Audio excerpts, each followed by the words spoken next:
बापूजी नगर स्थित दुर्गा मंदिर ठारे श्री जगन्नाथ पांचरात प्रचार समितिर अष्टम वार्षिक साधारण सभा अनुष्ठित हो जाइछि। साधारण सभा सभापति पूज्य महंत रामकृष्ण दास महाराज, कार्यकारी सभापति पूज्य बाबाजी सत्यानंद दास महाराज, संपादक प्रभाकर मल्लिक, उपसभापति वैकुंठ महापात्र, उपदेष्टा राधावल्लभ सिंह संयोजन अनुष्ठित सभा वरिष्ठ सदस्य सुरेंद्र सामल समस्त को स्वागत करथिले। संपादक तांकर वार्षिक रिपोर्ट पढ़िथिले। जुग्म संपादक निरंजन दास आय व्ययर हिसाब देथिले।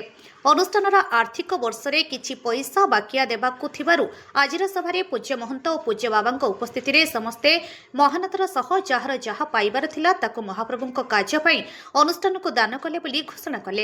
एही निष्पत्ति को समस्ते करताली दे स्वागत करथिले। सत्संग रे ओडिसा रे जगन्नाथ पांचरात्र सर्वदा करी आसुथिबारु कटक भक्त समाज और चौदर भक्त समाज को संबोधित करा साइथिला।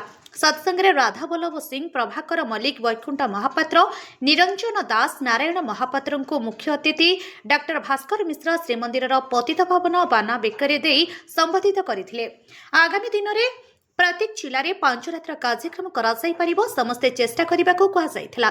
कोषाध्यक्ष सुरेश मिश्र, डॉक्टर नारायण महापात्र, रविनारायण महापात्र, त्रिलोचन नायक, वंशधर नायक, बालकृष्ण पंडा, गौरांग नायक, तन्मय साहू, पूर्णचंद्र साहू, लक्ष्मीधर परमाणिक, पुष्पलता प्रधान, रवींद्र नायक, प्रसन्न महापात्र, रामचंद्र मिश्र और अन्य सदस्य माने जोग देथिले।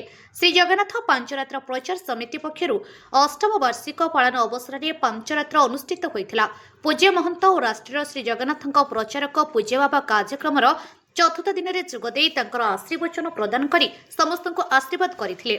श्री जगन्नाथ पांचरात्र प्रचार समिति ओडिशा। ब्यूरो रिपोर्ट अपराह्न लाइव।